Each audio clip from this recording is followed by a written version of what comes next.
What's up, Jet fans? I just finished watching Week 8, Jets at Patriots. Let's make this a quick one, I guess, because I don't really want to talk about it longer than I have to, and the conclusion is quite obvious about what this game means. The final score 22-25, another loss for the Jets. The big stories going into the game were one, Hassan Reddick is finally reporting to the team. He made a really big impact, and by really big impact, I mean he didn't really do anything. The Jets had like no pass rush, but whatever. And then this game kind of signaled if they lose this game to against the Patriots, one of the worst teams in the league, the season's over for a few reasons. One, they already have a bunch of losses, so you can only take so many more losses before the season is over. And then two, it's the Patriots. So if you can't beat the Patriots, you have an issue. This should be an easy win. The Jets played them before, got an easy win, and they lost. So that's my feelings on that. The season's over. I feel like the record is 2-6. Right before this game, it was 2-5. You could maybe get 2, 3 more losses if you're lucky and make the playoffs. Which, like I said, there were some games down the line where they could lose, and it'd been like, all right, they're a good team. They can lose to that team. The Patriots are not a good team, though. The Jets really needed to save some of those losses for some other teams, and well, they just spent, if you will, a loss on the Patriots. That's not a winning formula. That is, you're out of the playoffs. Alarm bells were ringing. We need to do something because this is over. This season's over. I don't know if the Aaron Rodgers experiment is over. Maybe you give him one more season if he even wants to come back, right? Announcers were saying that they talked to him, and he was saying that he's still playing because it's fun. Well, this is not fun, and if this is the way he feels, he might just retire. And you got to explode everything. I don't know what you do with those youngsters. You have Garrett Wilson, uh, Sauce Gardner, um, Brees Hall. They all had decent games today, but you got to rebuild everything again.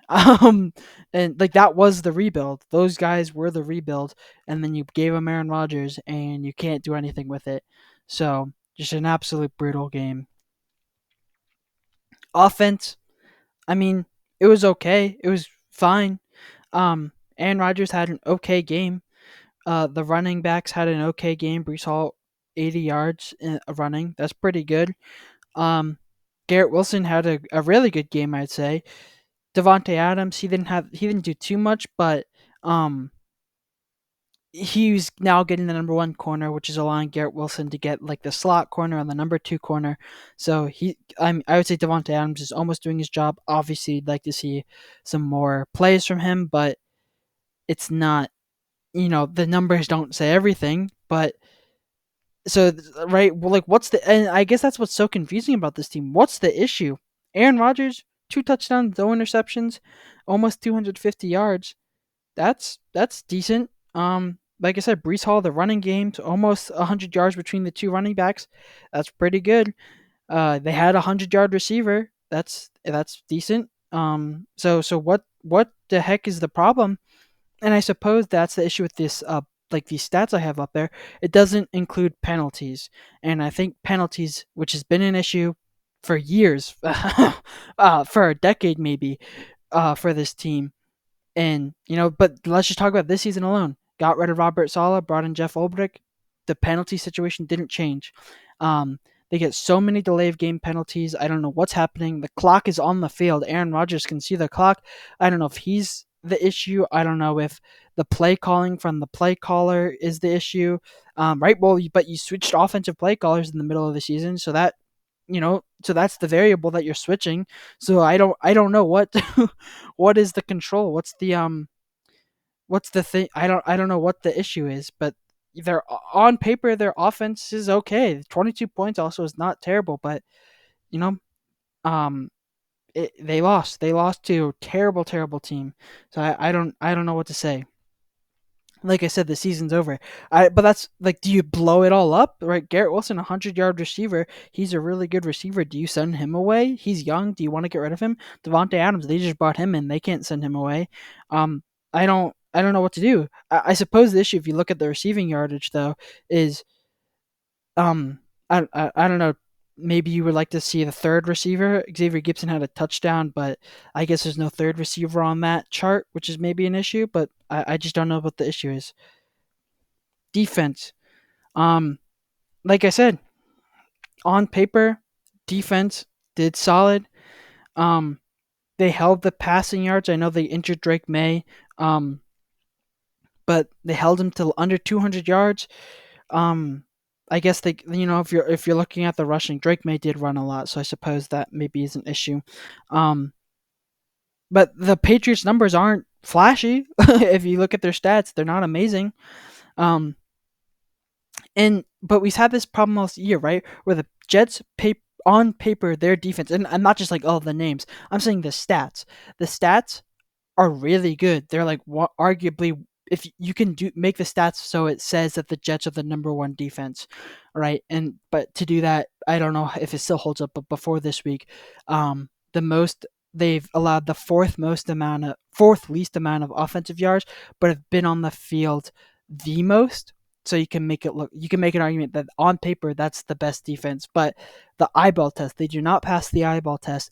And I think I don't know if I said it in other videos, but it's the clutch time. They cannot do anything. They always let the opposing team score. They let Jacoby Brissett score on them.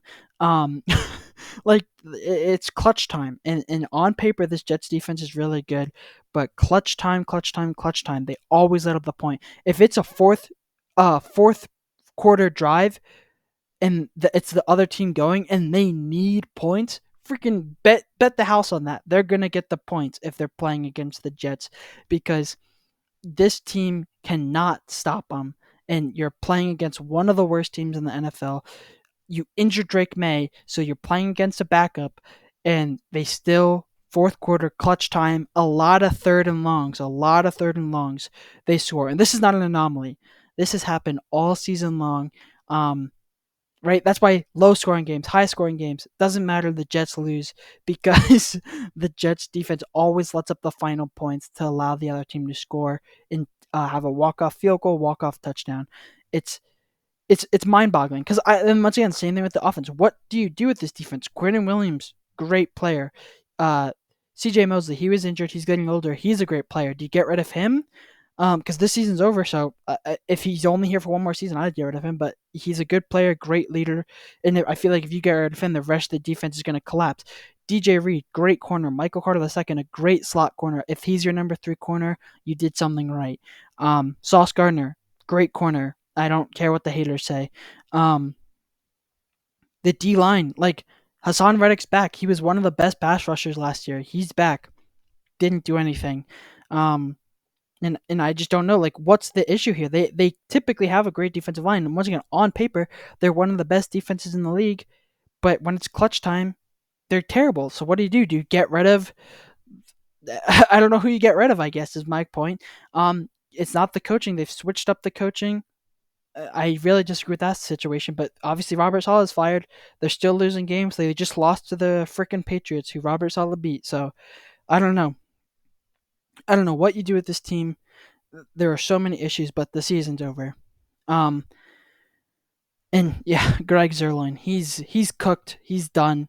He should have been done last week. Um, the Broncos game, all right, that's his first game losing kick, whatever. But then game after game, you need him. If the Jets were perfect, they would have like 5 wins or something, 4 wins. They would have a winning record, I think. Um, and this team needs a perfect kicker. And he's cooked. They started going for 2 because he couldn't do anything. He missed an extra point.